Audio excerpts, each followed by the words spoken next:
সমস্যা নিরসনের জন্যই মানুষ আমাদেরকে নির্বাচন করে সরকারে পাঠিয়েছে। সমস্যা সৃষ্টি করা সরকারের লক্ষ্য নয়, বক্তা রাজ্যের মুখ্যমন্ত্রী professor doctor Manik Saha. Florence নাইটিঙ্গেলের ২০৩তম জন্মবার্ষিকী উপলক্ষে আন্তর্জাতিক নার্স দিবস উদযাপন করা হয় শুক্রবার অটল বিহারী বাজপেয়ী রিজনাল ক্যান্সার সেন্টারে। এই কর্মসূচিকে সামনে রেখে এদিন এক মেগা রক্তদান শিবিরের আয়োজন করা হয়। উপস্থিত ছিলেন মুখ্যমন্ত্রী ডাক্তার মানিক সাহা, মন্ত্রী সুশান্ত চৌধুরী, বিধায়ক রতন চক্রবর্তী, স্বাস্থ্য দপ্তরের আধিকারিকগণ সহ অন্যান্যরা। অনুষ্ঠানে মুখ্যমন্ত্রী বক্তব্য রাখতে গিয়ে বলেন, রক্তদান মহৎ দান, রক্তের মতো আর কোনো মহৎ দান হয় না। হাসপাতালে কর্মরত নার্সদের প্রতি মুখ্যমন্ত্রীর আহ্বান, মুমূর্ষু রোগীদের প্রতি সহানুভূতির সহিত শুশ্রূষা করতে হবে।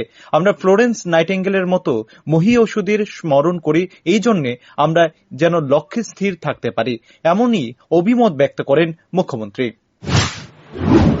আমরা বলি যারা রক্ত দিতে এসছে প্রায় 150 জনের মতো এখানে রক্ত দিবে, আমি যা খবর পেয়েছি, এবং যারা রক্ত সংগ্রহ করছেন আমাদের হসপিটালের ডাক্তারবাবুরা, সিস্টাররা আছেন। আমি শুধু একটা কথা বলবো, যারা সিস্টাররা আছেন, যে মুমূর্ষু ব্যক্তিদের প্রতি আপনাদের আচরণ সবসময় মানে একটু বাই হার্ট তাদের প্রতি সহানুভূতির সাথে কথা বলা, সহানুভূতির সাথে তাদের শুশ্রূষা করা আপনারা করেন। কিন্তু এই দিনগুলো আমরা পালন করি কেন? শুধু যাতে আমরা যাতে ডিরেল না, মাঝে মাঝে আমরা ডিরেল হয়ে যাই। নানা রকম আমাদের তো মানুষ বিভিন্ন কারণে, পারিবারিক হোক বা কর্মক্ষেত্রে হোক, অনেক সময় আমরা মানে ডিস্টোর্টেড মাইন্ড হয়। সেই দিকে না গিয়ে এই মহীয়সী নারীদের কথা চিন্তা করে আমরা ঠিক জায়গায় যেন থাকি, তবেই আজকের এই যে আজকের দিনটা আমরা পালন করছি সেটার কিন্তু যথার্থতা। সবাইকে অসংখ্য। নাইটিঙ্গেল যুদ্ধক্ষেত্রে যেভাবে মানুষের সেবা করেছেন, সেই অভিজ্ঞতা থেকে আমরা মানব সেবা কিভাবে করতে হয় তা অনেকটা শিখেছি বললেন মুখ্যমন্ত্রী। ত্রিপুরা রাজ্যের স্বাস্থ্য পরিষেবাকে অগ্রাধিকারের ভিত্তিতে উন্নত করার চেষ্টা চলছে, যদিও চিকিৎসক এবং নার্স সহ স্বাস্থ্যকর্মীদের অনেক সমস্যা রয়েছে। সমস্যা থাকবে, আর সমস্যা নিরসনের সরকারের ভূমিকাও থাকবে। সমস্যা সৃষ্টি করা সরকারের উদ্দেশ্য নয়। সমস্যা সমাধান নিরসনে মানুষ আমাদের নির্বাচিত করে সরকারে পাঠিয়েছে। অনুষ্ঠানে এভাবেই মুখ্যমন্ত্রী তার প্রতিক্রিয়া ব্যক্ত করলেন। আমাদের প্রধানমন্ত্রী যে বারবার এদিকে নজর দিচ্ছেন, আর আমাদের ত্রিপুরা সরকারেরও একটা প্রায়োরিটি ক্ষেত্র যেটা আমি বারবার বলি, সেটা হচ্ছে স্বাস্থ্য।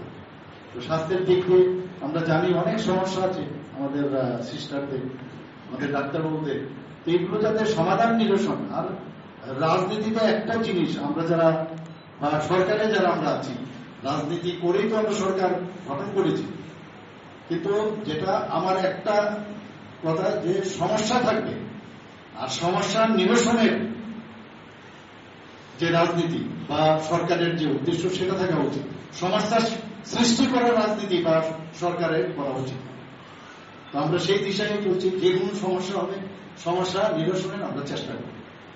অনেক সমস্যা আছে, এখানে স্পেসের কথা বলা হয়েছে, বিভিন্ন আরো অনেক, যে কোনো জায়গায় যায় সমস্যায়, আর সমস্যার জন্যই মানুষ তার নিরসনের জন্য আমাদেরকে নির্বাচিত করে সরকার গঠন করতে সাহায্য করছে। তো আজকের যারা এখানে রক্তদান করবেন, আমরা জানি রক্তের দানের উপর আর কোনো দান হয় না। প্রতি বছরের মতো এবছরও 12ই মে বিশ্ব নার্স দিবস আয়োজন করা হয়। নার্সদের দায়ী দায়িত্ব সম্পর্কে মানুষকে অবগত করতে এই বিশেষ দিনটি প্রতি বছরই পালন করা হয়। একজন অসুস্থ মানুষকে সুস্থ করে তোলার ক্ষেত্রে যে অবদান রাখেন, তাদের অবদানকে চিহ্নিত করার দিন নার্স দিবস। Bureau report, rising Tripura.